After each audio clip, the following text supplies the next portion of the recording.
everybody! Welcome to Ian Bagg Bought a House, a show about me, Ian Bagg, buying a house with my wife, and my mother-in-law lives in it. The house is in the Virginia Beach area, but I'm not going to give you the address. Cape Charles. It's in Cape Charles, and we are renovating that house while my mother-in-law lives in it, and we use it as a vacation home. We are learning about housing and owning a house and doing all sorts of things with a house. This week we have Jeff Burton on. He is from St. Louis. He is a homeowner. He is on the radio, so his voice is going to be fantastic. He's a dog lover and a good old person. We're going to talk to him in a little bit, but right now we're just going to talk about what I did this week. Chris. Yes. Is here. Renee is on his way. He was going up to get some coffee. He'll be back in a second.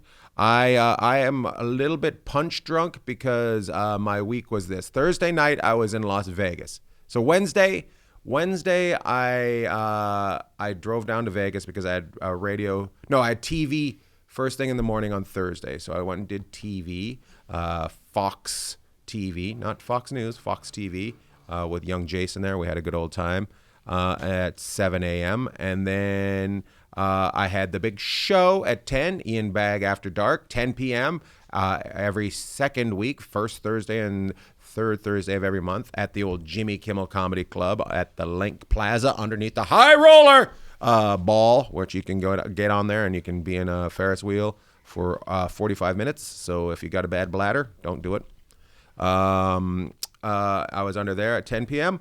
and had a good old time. At 12 midnight, I got back in the car, drove to LAX because I couldn't get a flight out of Las Vegas in time or for under $2,000 to get to Albany. So I drove back, got back to Los Angeles Airport at 4:35, got on a plane at 5:45, flew to Chicago, then to Albany, got off the plane, waited for an hour and 10 minutes for a lift.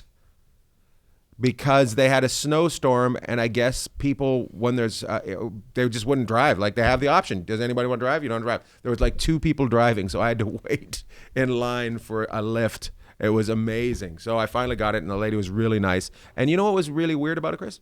What? You know they have that surge pricing? Yes. They didn't have it. And was this wasn't in L.A.? No, this was in Albany. Albany, New York. Is it? Are they newer to? No, they're not newer to it, but there just wasn't. Nobody was driving because of a snowstorm, which I would have thought they would have flipped on the switch for surge, but they didn't. So it was because of Canada. There's Renee. It was. Why was it because of Canada? They're just nicer and they don't like to. No, Albany is in New York. Yeah. No. Well, it looks like God. I won't be helping my kid with geography. Oh, you should never talk. So I was angry with Lyft, but then I wasn't because it was so nice. And I was freezing there. I went and did 2 shows. And when I walked into the club, they said, all right, we just want to remind you that you have a Christmas party here that you need to be clean for. I was like, what? They're like, your agent told you. And I'm like, no, nobody told me. I'm like, that's a nice surprise. So I went into the room, and the guy that was featuring was on, and he was motherfucking up the place. So I'm just like, oh, I don't have to be clean.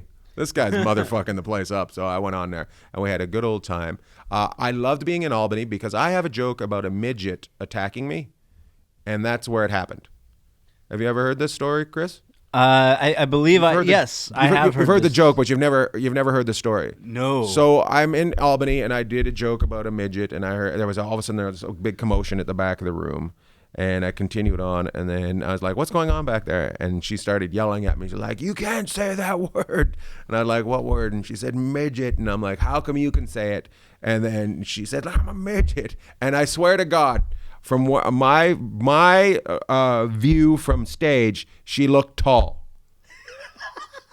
So I was like, there's no way you're a midget. She's like, I'm a midget. And I'm like, no, you're not. And we had this argument whether she was a midget. And then it finally came out. She's like, I'm standing on a fucking stool, right? And she was losing her shit. And they had to kick her out. And the guys had it was weird because they had to kick her out. And it took 2 guys.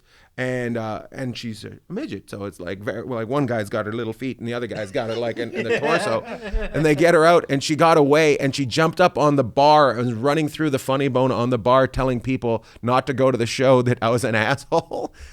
Well, that reversed because people seen a midget running on a bar yelling things, so they thought I had hired her to do that. So the next crowd was sold out because people came from the mall, and they're like, where's the midget? Bring on the midget. And I'm like, there's no midget.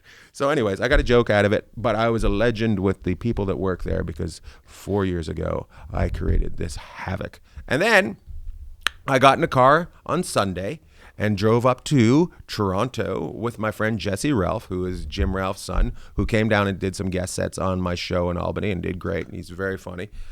We drove up, and 6 hours we drove together, and he asked me every question about comedy ever because he's very curious because he's still new to it, so he's still concerned about it. And then I was in Toronto overnight. I had a meeting at 3 p.m.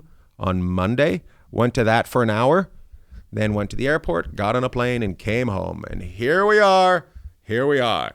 This is the morning of Ian Bagg Bought a House. And what are you saying? Well, has anything happened on your house lately, Ian? Well, guess what, guys? I got the garage door fixed. A guy from a garage door company came over, and he found all the things that were wrong with it.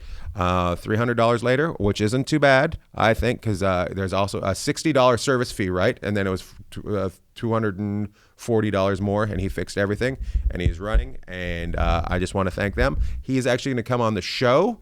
He's going to tell us all the things that you should look for in buying a garage door, in buying a garage door motor. And he's also going to tell you the things that he sees wrong. So he'll be in a couple weeks. But today we have Jeff Burton. Jeff Burton is on the show. Welcome, everyone. Welcome, Jeff Burton. Hello, sir. How are you? Grand. What's that? Sitting here listening to you.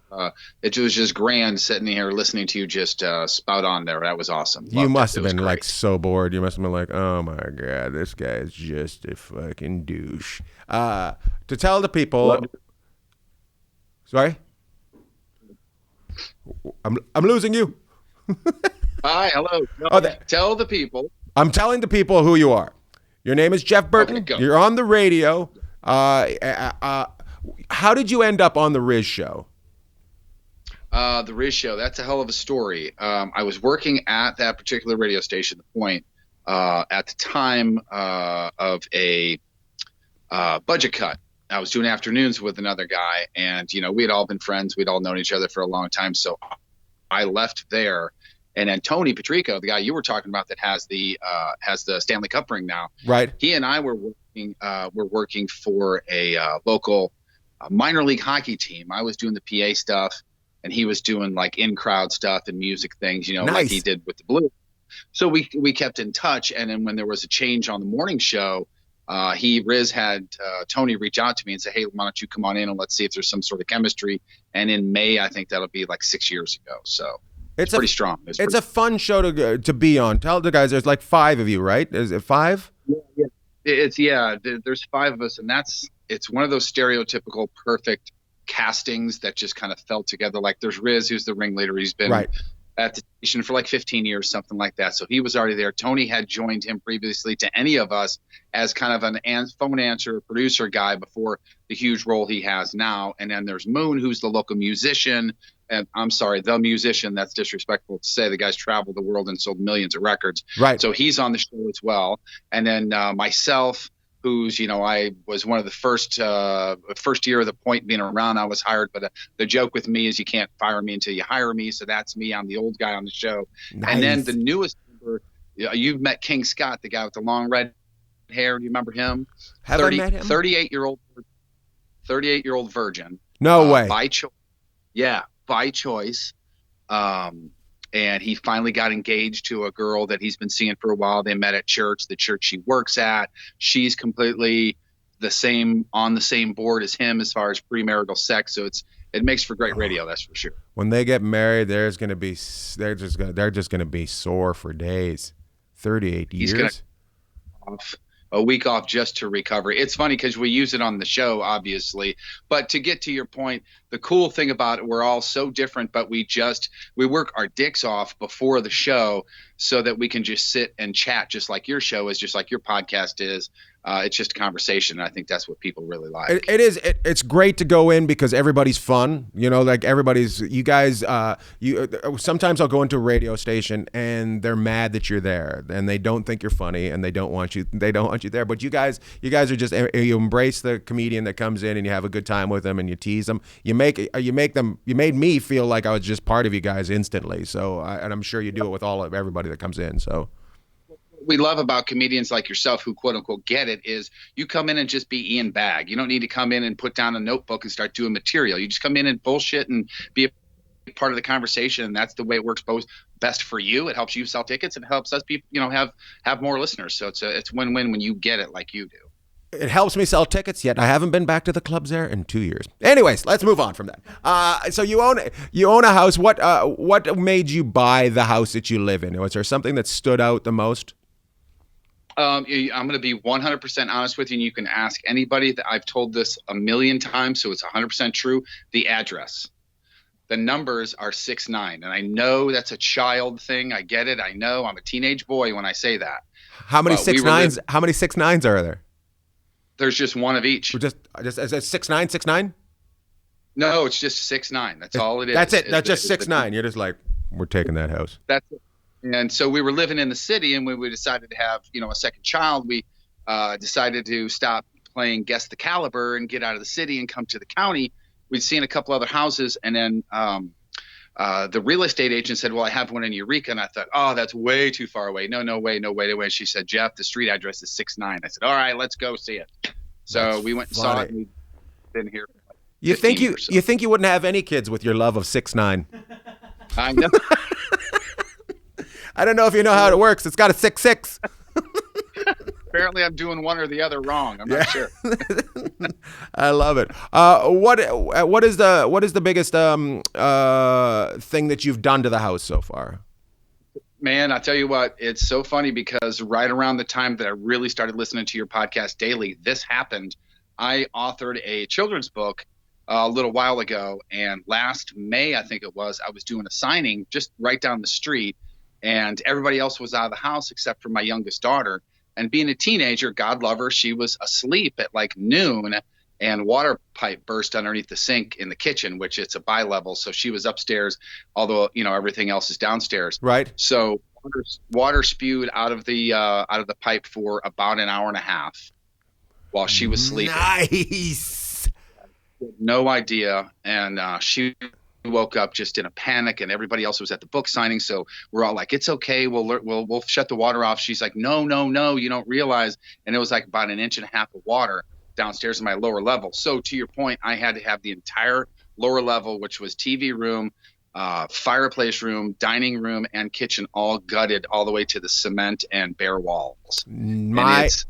My sister had the same thing happen in a house, and where nobody was home, and she had about 1 inch of water. How long did it take for the company come over that does is it recovery? Is it a recovery company? What is it? I can't remember that. Like, one in town here is called Serve Pro. They just they make it. They come in and suck all the water out and dry it up. Oh my gosh, it was weeks before they realized where all the water went, first of all, and then they do that thing like, what is it, 4 foot up the drywall? They cut it to see how far it goes up, and then they had like 20 something floor fans in here, industrial floor fans downstairs blowing just to dry it all out. It was weeks before they could even start reconstruction. It was nuts. And go ahead, sorry. Did the family have to? Did you guys have to move out of the house? Yeah. We had luckily insurance paid for a couple 2-3 weeks in a hotel for the time when there was just major construction all the time. Right. Because with my schedule, I get up at 2:10 in the morning, so a lot of times I'll nap in the afternoon. Plus with kids, obviously. So yeah, we got some hotel time out of it. But man, that was just the start of it. Mm-hmm. So then my furnace goes out. So literally, as the furnace goes out, about 2 days later, my water heater went out.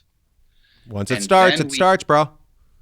Oh my God. And then we had sleet, and hail, and I had hail damage, had to do an entire new roof. So there was a time, those instances where you go, hey, I know I'm grown up now. Right. When I came home from work, and there was 8 people working on my house on different projects. And I went, oh my God, I think I'm grown up. I must be a grown up. Might as well change your address. You can't giggle at 69 anymore. You're an adult. Question: all paid for? Everything was covered on insurance?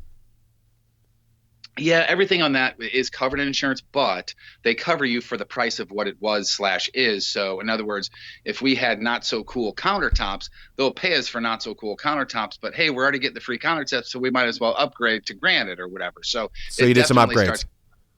Yeah, and then there's environmental upgrades. At least here in Missouri, you got to have a certain amount of vents around the roofing and things like that, and then the electrical upgrades. Smoke detector upgrades. We had to put like 8 smoke detectors in to be legal, something, or maybe I just fell for it. Who knows? Maybe you just were tricked into it. Question about the work that they did. You did the hot water tank. You said, did you go tankless or did you stay with?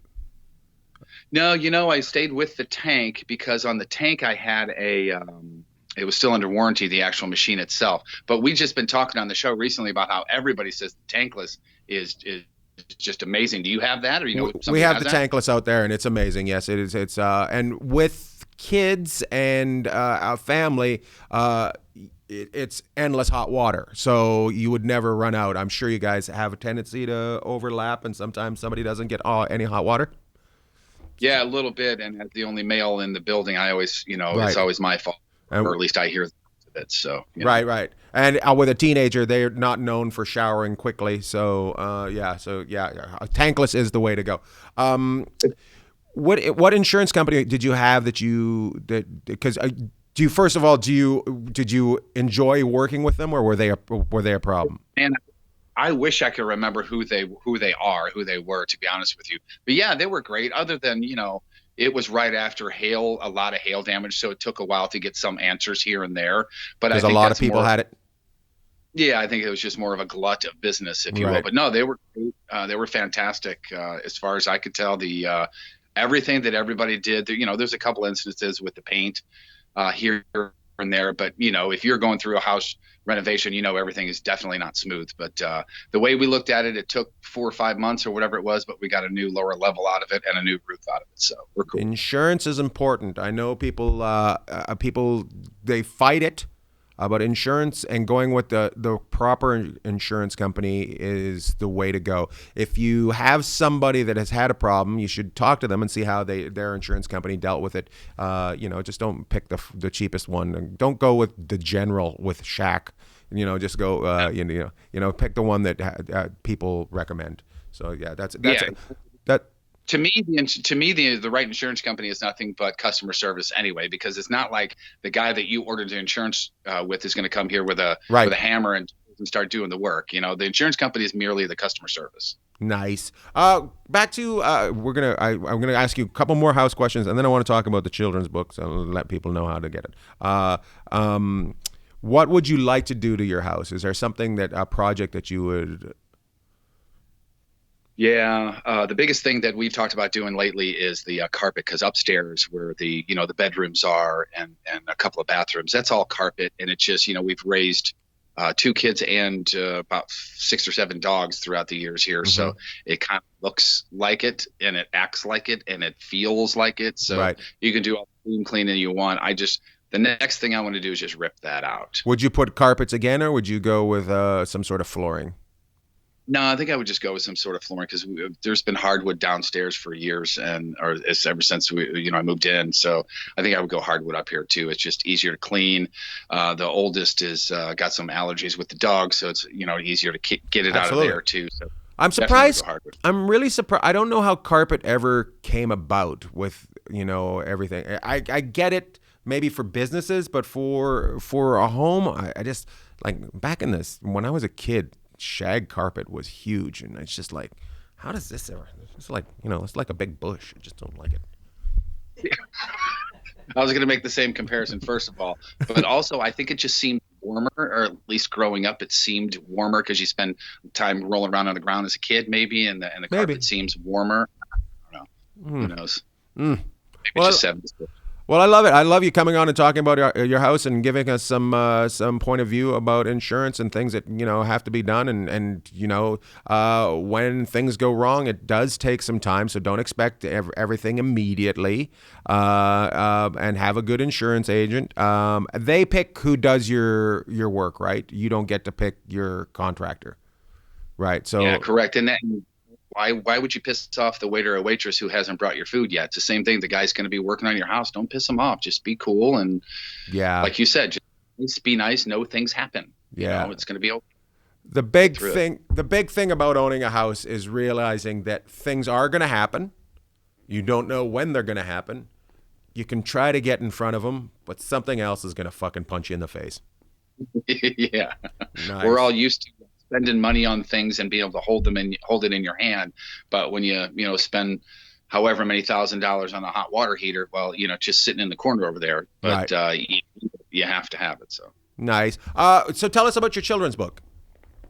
It's called The Watering Hole, and there's a link in my Instagram. It's one of those lulu.coms, but it's the link in my Instagram, Jeff Burton 1057. If you want to get it, but it's just a story that I came up with years ago because I do a lot of running and a lot of hiking and by myself, and so I have a lot of time to think about show stuff and stuff in general. And I just put together. It's without being too serious. It's about a bunch of woodland creatures that wouldn't normally get along. They have to turn to each other to solve a problem. There's a couple of birds that are flying around so much that they get thirsty, but they can't find any water. Squirrels the same way, so they all kind of get together and solve their problem. And it's just a message that I want to tell kids right away that just because you don't know somebody doesn't mean you can't go to them, and you can't be open to being their friend.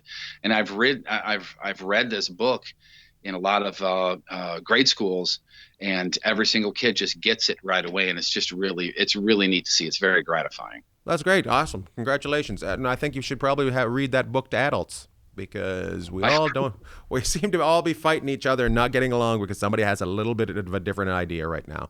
So, yeah. And you are kind of you are quite. Can you see me? What's it?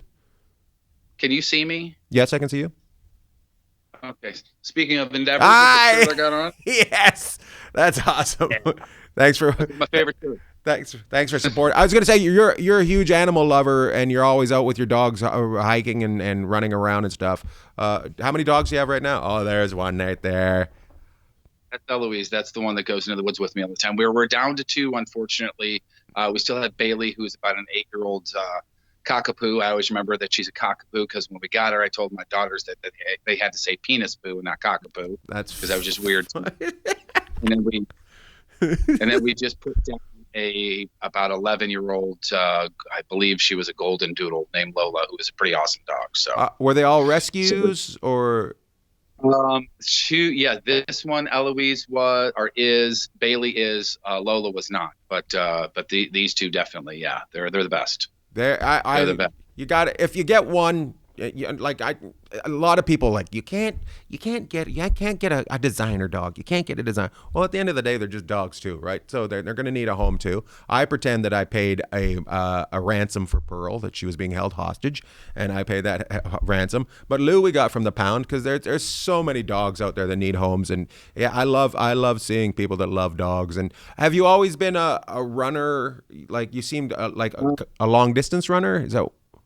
No, I never really was. I just did the normal things that kids do growing up. Your baseball and your soccer and some hockey and a little bit of basketball. But I have Crohn's disease, and up until about 6-7 years ago, it really was kicking my ass. And when I fell into remission, before I fell into remission, I always told myself that if I was ever healthy, that I would do something with my body. I would tell my body what to do as opposed to the other way around. So when I fell into remission, I was like, you know what, I'm going to try running. And my first 5K was horrible. And I walked 100 times and everybody does. And that's okay. But I just pushed through it. And it's a real mental game for me because every time I run, I go, I've been doing it for like 6 years now. And I go, why am I running? I'm not a runner, but I fight through that and gives me a lot of time to think and write children's books and things like that. So that's awesome. I've only been doing it a handful of years, but I love it, man. Love it. And do you have a friend of mine, Steve Ludzig, he's an NHL coach and he played in the NHL for the Chicago team, otherwise known as the Chicago Blackhawks. Oh my God, I may have just showed my age there by trying to remember the Chicago Blackhawks. He has Crohn's disease. He also has Parkinson's disease. With the medication that he had to take, it kicked his liver's ass, and he's actually looking for he needs a liver transplant. So I just want to put it out there right now. He's looking for a liver.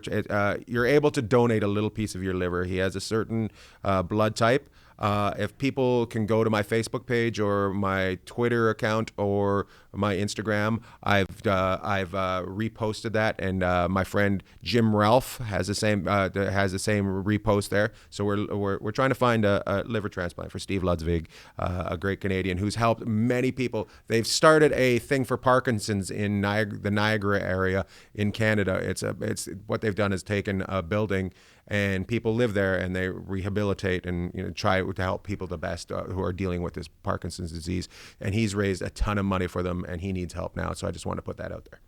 Boom. Well, that's awesome. And everybody who listens to the Rizzuto Show, we're all really good at retweeting stuff. So go to Ian Bagg's Twitter, and everybody from the Rizzuto Show that's watching and listening right now, go retweet that and help out. Thanks, man. Thanks for coming on the show and talking to us. It's always fantastic. What's your website for your shirts, by the way? I want to do that. That is the letter B, LINE stuff, beelinestuff.com. Nice. All of it is positive message clothing. You go on there and tell me what you want, and I'll send it to you, okay? I'll go on there and I'll tell you what I want. I want it all. Thanks for being on the show. Thanks for being a great guy. You look gruff as shit, but you're such a sweetheart. It makes me laugh. That's the first thing that made me. I was like, this guy is a badass, and then he's a really nice. I'm like, who's that fucking biker over there that's scaring the shit out of me? And then you're just a sweetheart. So, thank you. I appreciate you. Thank you. I appreciate the opportunity to come on, and you better be coming in the next time you're in St. Louis. I'll see you in the studio. When I'm in St. Louis, I'll be there. You guys can't get rid of me. You can't get rid of me, man. You motherfucker. Say hi to the other boys. I will do it, man. Thank you. Have a great day. Oh, that you was too, fun. Steven. That was fun. I like it when we have people come on that we know and they tell us about their house. Chris, I'm going to have my front door put in, hopefully by the end of the year, and then we're going to start the flooring for next year. So that's when we'll be starting talking about things. We're going to have some more guests on before the end of the year. Well, how many more weeks before the end of the year, Chris? According to my calendar right here, we only have, 2 and a little bit. So we've got probably 3 shows left. We'll have to probably pre-record one. So yeah, we might just do one without anybody for the last one, just to recap the whole year, seeing the changes that we went through with the Ian Bagg show and just, the end of the year program and our wishes for next year. I am taking the week off. Well, I'm not. I'm doing one show there's a club in Huntington. I'm doing comedy pop-up on this Saturday in Huntington. I don't know the name of the club. I should be advertising it. I will be advertising it on my Facebook and Instagram, but it's just me being on the show, and they asked me to do it, and I wasn't thinking about doing it. But then I see my friend Brian Dunkelman, who's going to be on the show, who I know from years ago, and I think is a sweetheart. He was on the first season of American Idol, and then they kind of fucked him over and sent him away and stuck with the Brian douchebag. And I look forward to seeing him. So I'll be there. And then next week I've got Las Vegas on Thursday, After Dark with Ian Bagg. And then after that we've got Saturday night at the old Ice House. Chris, you want to do that show? Yes. All right, Chris will be on that show, maybe a couple more other friends. And then at the end of the year, I've got Madison, Wisconsin. Any questions or anything on the internet that I should know about? Is there anything before we wrap it up? Oh, let me. I'm sorry. I was trying to look up Jeff to send him the episode. Let's see. Timothy Layton says hi. Hope hi, all is Timothy. well, Ian. All is well. All is good. Sarah Newberger had said. This is back when you were talking about the Albany shows. She said, holy hell, those Albany shows better have paid well. Holy hell, they didn't. So that's basically it. Nope. Renee, anything? Sarah also said I need to go take a shit. She said you need to take a poo. Hey, by the way, look at this bottle. I like this. This is what water's coming in San Francisco. I know a lot of people think there's a bunch of fucking hippie assholes, but you can't get plastic anymore. This is what you got to get. It's a couple more dollars. Like that, they've upped the price of water. Quick question. But it's in the airport, so you're overpricing for everything. I have a question. Yep, but it's reusable. What's on the cover? What covers it? What do you mean? What material is it made out of? Love. As soon as you said it, I looked at, there's some plastic on it. But it's not as much plastic. And when you were but you can use this longer. You can lose this longer. When you were in San Francisco, you fucking hippies. When you were in San Francisco, did you see any needles on the floor? Yeah, I was doing heroin with all the gays. How about turds? Turds? Yeah. On the floor? Yeah. Or was I doing heroin with all the turds? No. Did you see any? I guess that's a common thing in San Francisco. There's a lot of feces and needles. I was in the airport. Nobody was pooping themselves in the... Oh, that's good. Are you the one that told me there's a website Yes. they tell you where shit has been found? Yes. Yeah. Is it for pervs? No, it's an actual job in San Francisco because they have just so much human excrement on the streets and needles that they hired people to try and clean it up. But they should. We should be trying to take care of the homeless, and we should be trying to get people off of heroin. I don't know. I know I'm crazy sometimes. I'm nuts. I really believe that we're all just one step away from being homeless. Like three. It's just all you need to do is fall down the stairs and boom, you're homeless. So, anyways, thanks for listening to Ian Bagg Show. If you got any questions for me, send them to me. Just go to Ian Bagg at Instagram or on Facebook or whatever. We always have a good time. Madison, Wisconsin, end of the month. Las Vegas next Thursday. Ice House next Saturday. Thank you, everybody. Thank you, everybody.